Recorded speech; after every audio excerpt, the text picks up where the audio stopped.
How long have you been helping people with their fertility issues and building their new families? Well, I've been helping couples since about 1996. That's when I finished my fellowship in reproductive endocrinology and infertility. And even before that, when I was a general OBGYN, I was helping couples as well. But the more intensive infertility I've been doing for about 15 years now. Can you give me a couple of stories about people who have had problems and their wonderful successes? Yeah, we've had so many varied situations. It's hard to come up with one special one. But I think the exciting times are sometimes when we get a couple who's been trying on their own for 7 years and they do one procedure and after 1 month they have a baby. That's always very gratifying and exciting for them.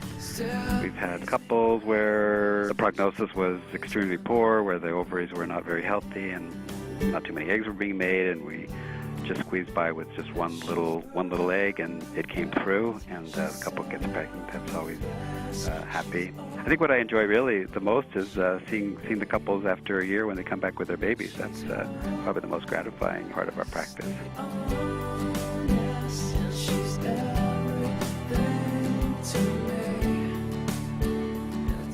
I just read an email, and there is a woman who you helped, and her son is entering medical school right now. Oh, yeah. And that's one of your babies. Yeah, that was nice to hear. I don't know how she found me after all these years. I'm glad to be doing it. And it's a kind of field where there's a lot of ups and downs. Patients have usually been through some difficult times before they get here, and they're usually very stressed. And it is very gratifying when things work. What can a woman who is having trouble conceiving expect when they visit the clinic? Well, I meet them first, and Lisa, who works at the office and is more in charge, I think, of the emotional journey, meets them as well.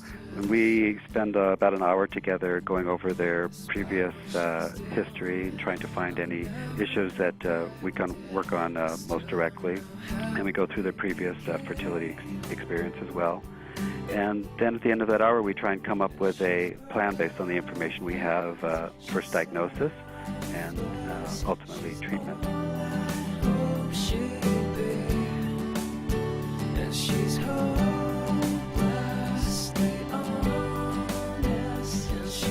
Do you believe in alternative methods such as meditation and some of these other spiritual things as helping in this? And is that part of this, or is that totally separate? It's an important part of it. I think most everybody who comes here is very stressed, and one of the questions couples always ask is it stress that's keeping me from getting pregnant?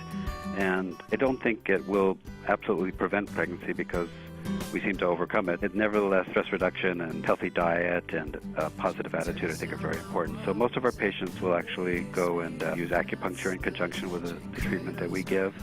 A lot of our patients are using yoga, modifying their diet, exercising to get into optimal body weight. So we try and use as many modalities as possible. What would be the one thing that you would want a couple that is having trouble conceiving know about your practice? Well, I think when they come to our practice, they should know that they're going to feel comfortable here and well taken care of and coddled a little bit, and that we're going to do our very, very best to really focus our attention on them and be as successful as possible. And then lastly, do you have any special advice for families that are having trouble conceiving? My advice for a couple trying to conceive is to have a positive attitude. Don't spend too much time if the couple are getting older, because the treatments that we do are very much age-related. A woman over 35 should have basic fertility assessment after 6 months of trying to conceive, and under 35 after a year of trying to conceive. And as you get closer to the 40s, you want to consider more and more consideration of a more aggressive therapy. In retrospect, I would say most couples are happier if they've been trying for a while to do what they need to do and get pregnant and be able to move on.